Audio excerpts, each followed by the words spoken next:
Hola, buenas noches. Estamos iniciando transmisiones este miércoles 7 de febrero.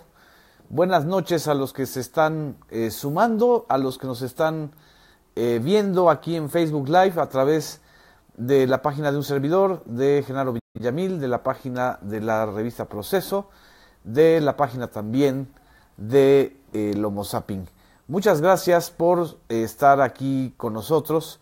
Estamos grabando el día de, o transmitiendo más bien un día o más temprano que los días anteriores. Estamos en una situación realmente terrible en el caso de Guerrero. No vamos a hablar mucho hoy del asunto electoral. Creo que es más importante concentrarnos en este desastre humanitario, de seguridad pública, de violencia que está ocurriendo en el estado de Guerrero. De por sí uno de los estados más violentos del país, pero ahora se ha repuntado de una manera muy peligrosa, no solamente la violencia cotidiana que padecen los habitantes de esta entidad, sino también ahora está alcanzando a la Iglesia Católica, o ya la alcanzó de una manera directa, y con un sesgo muy preocupante por parte de la Fiscalía General de Guerrero, encargada de al frente está un personaje, abogado Olea, Javier Olea, que se dedica prácticamente a filtrar información, a criminalizar a las víctimas, no a investigar, no a estar enfrentando al crimen organizado, sino a decir que pues si los matan es porque es parte de la responsabilidad de ellos. Esta línea discursiva de la Fiscalía General de Guerrero, que tanto se parece, por ejemplo, a la que maneja Yunes en Veracruz, cuando dice, pues andaban en malos pasos y por eso los mataron, que por cierto es muy similar a la que usó Javier Duarte cuando decía que en Veracruz solamente se robaban frutsis y gansitos y los que andaban con los mañosos pues eran los responsables.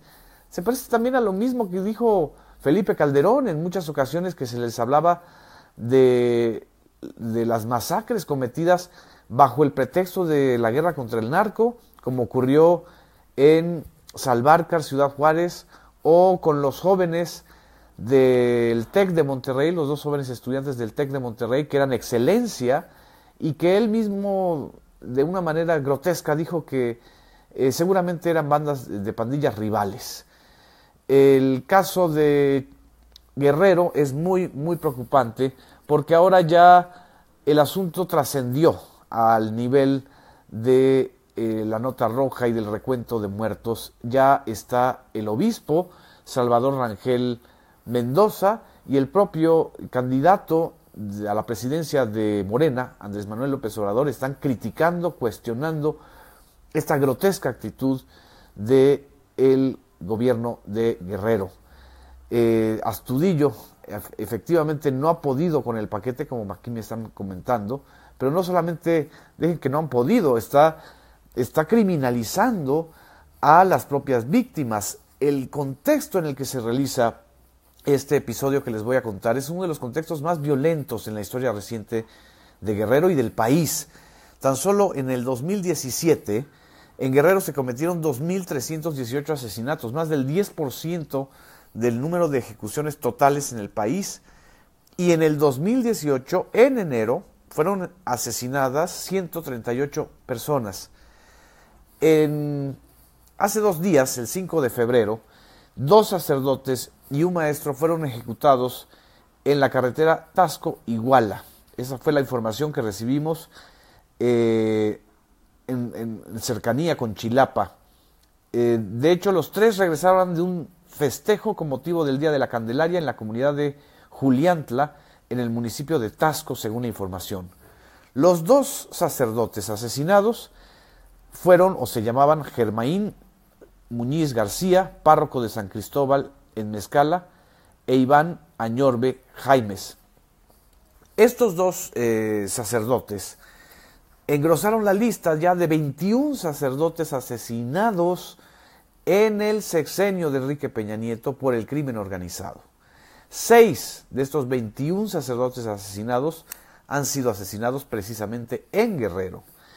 Y lejos de investigar o de buscar cómo ocurrieron los hechos o por qué está desatada esta ola de ejecuciones o por qué, si sabían que hay un enfrentamiento entre dos bandas rivales en esta zona, no habían elementos de seguridad pública, mucho menos elementos de la Marina o de otros cuerpos policíacos, ya que ahora tenemos la Ley de Seguridad Interior que justifica su presencia. Lo que sucedió el día de hoy es realmente grotesco. En varios periódicos, en varios medios impresos y también en medios digitales se difundió esta foto. Voy a mostrárselas. Esta la publica el diario Reforma. Esta foto presuntamente es la del párroco Germain Muñiz, quien fue asesinado, donde posa con un arma y acompañado de hombres encapuchados. Y según el fiscal Javier Olea, esta foto confirma o confirmaría que las hoy víctimas acudieron a la población de Juliantla, municipio de Tasco, a un baile donde hubo jaripeo y amenizó el grupo Bronco, y al que acudieron muchas personas de diversos grupos delictivos, tanto de Guerrero como de Morelos y el Estado de México. Yo me pregunto, si sabían que hubo una fiesta donde estuvo el grupo Bronco y donde hubo grupos delictivos de Guerrero, Morelos y Estado de México, pues ¿qué hacía la autoridad? ¿Por qué no los detuvo? ¿Por qué no operó alguna medida de policías o de efectivos de la Marina o de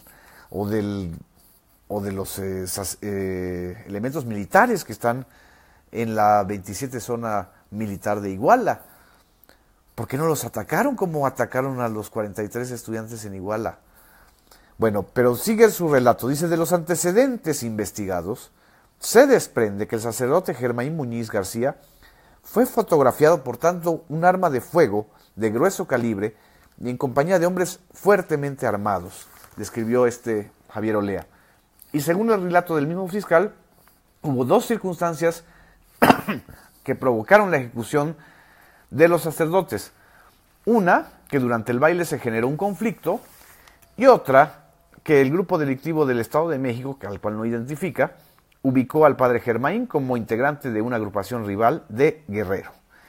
Durante la misa del cuerpo presente del cura Muñiz García y del obispo Salvador Rangel, de la diócesis de Chilpancingo, Chilapa, sostuvo que el asesinato de los sacerdotes es una muestra de la inseguridad que existe en el país y en la entidad.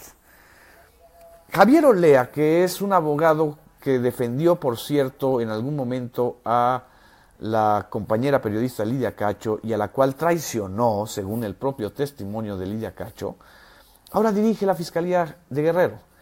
Y como este caso se ha dedicado una y otra vez a involucrar a las propias víctimas en el crimen organizado antes de investigar. No prueba nada, simple y sencillamente ensucia la vida de estas personas, y aun si estuvieran involucrados o no con el crimen organizado, con la Santa Muerte, con Chuchita la bolsearon, con lo que fuera, son personas que no deben ser asesinadas.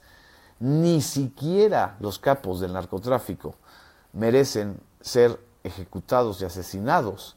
¿Por qué en estas circunstancias el gobierno de Héctor Astudillo le permite al fiscal general revelar información confidencial de eventos en los que estuvieron presentes estos sacerdotes y además,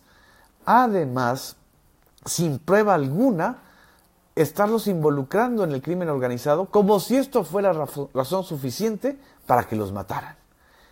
Y no solamente con el caso de estos sacerdotes. El 5 de febrero también nos enteramos de el asesinato de una bloguera, de una joven que hacía videos en YouTube, que fue asesinada en Acapulco de una manera brutal, de una manera grotesca. Estoy aquí buscando el nombre de esta joven, que ha despertado además también las protestas de la comunidad periodística de de Guerrero y de la Sociedad Interamericana de Prensa. Se llama, o se hacía llamar Nana Pelucas, bloguera y comediante de sátira política que fue asesinada en Acapulco.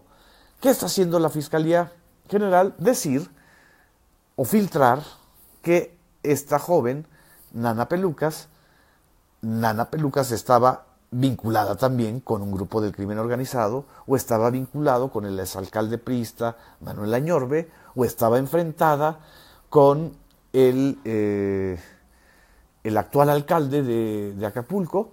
En fin, puro chismarajo barato, en lugar de asumir su responsabilidad para defender a los ciudadanos de Guerrero.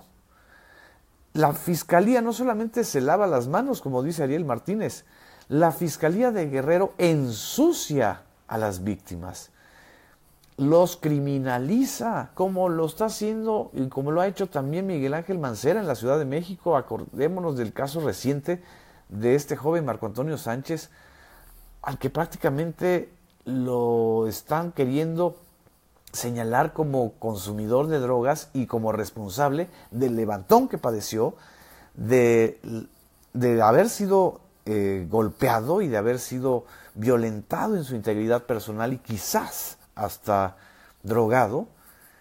En lugar de generar una empatía con las víctimas, las autoridades lo que hacen es ensuciar su vida, ensuciar su historia y prácticamente justificar el hecho de que sean ejecutados por estar o no estar en eventos de narcos. ¿Cuántos políticos de Guerrero, empezando quizá por el mismo, y subrayo el quizá, empezando quizá por el mismo fiscal Javier Olea, no han estado en eventos donde hay narcotraficantes?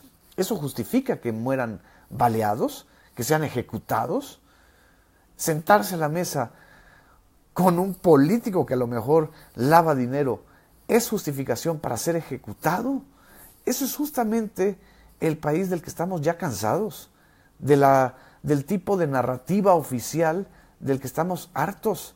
Por eso no es una guerra contra el crimen organizado, es una guerra contra la población civil.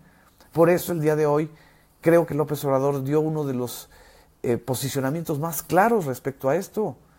Es la vida de personas, es además la vida de ministros de culto, seamos o no religiosos. El respeto a un ministro de culto, sea católico, evangélico, maometano, lo que sea, no puede ser pasado por el tamiz de la infamia y la difamación. Por eso esta situación en Guerrero está generando cada vez más enojo social y está revelando que Héctor Astudillo está todavía peor que Ángel Aguirre. El caso, por ejemplo, de esta chica, de Leslie Ann Pamela Montenegro, la bloguera, es muy, muy, muy delicado, porque también están citando su propio perfil en Facebook y están tratando de ensuciar su vida, lo que haya sido, corrupta o no corrupta, si recibió dinero o no recibió dinero. Nadie merece ser ejecutado por este tipo de acciones y por esta incapacidad de las autoridades de Guerrero de defender la vida, el derecho más elemental, el primer derecho que está en la Constitución, por cierto. Me están aquí haciendo comentarios. Me dice Carmen Cruz, muy de acuerdo, criminalizar a las víctimas es la forma más usada por los cuerpos policíacos. Me están comentando también de que Astudillo ha sido de lo peor. Están expresando sus simpatías por López Obrador. Y pues evidentemente Peña Nieto también tiene mucha responsabilidad en esto, porque también el gobierno federal se lava las manos y una y otra vez se le ha señalado que la letalidad en eventos como Tlatlaya, como Tanhuato, como varias masacres en donde se han asesinado por parte de fuerzas policíacas o fuerzas militares en expedientes que bien pueden ser señalados como ejecuciones forzadas. Para justificarse ellos han dicho, no, es que los otros estaban con el crimen organizado y las fuerzas del orden lo que hicieron fue repeler una agresión.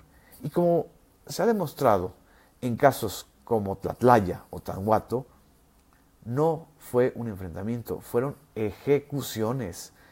Y como también se demostró en Nochistlán, Oaxaca, las fuerzas policíacas atacaron a grupos civiles desarmados y los persiguieron hasta sus domicilios, como lo hicieron en Atenco cuando Peña Nieto fue gobernador del Estado de México. Es una cultura de la agresión y de la falta de respeto a los más elementales derechos humanos. Y lo peor es que llenan las redes sociales con sus troles, con sus bots, con sus repetidores de estupideces, diciendo una y otra vez que bueno, que estaban involucrados con el crimen organizado y que eso justifica su muerte. Estamos llegando a un quiebre ético en el país, si no es que ya llegamos desde hace mucho tiempo. Y creo que este tipo de situaciones son las que vale la pena comentar, porque más allá del resultado electoral del 2018, lo que vamos a tener que hacer es recomponer el tejido social y recomponer esta cultura de la criminalización por parte de las autoridades. Muchas gracias. Espero que este Facebook Live también muy vehemente haya servido para que ustedes se informen, para generar una solidaridad con los habitantes de Guerrero, con los ministros de culto de Guerrero, con los familiares de esta chica bloguera. Muchas gracias, buenas noches, un abrazo, gracias.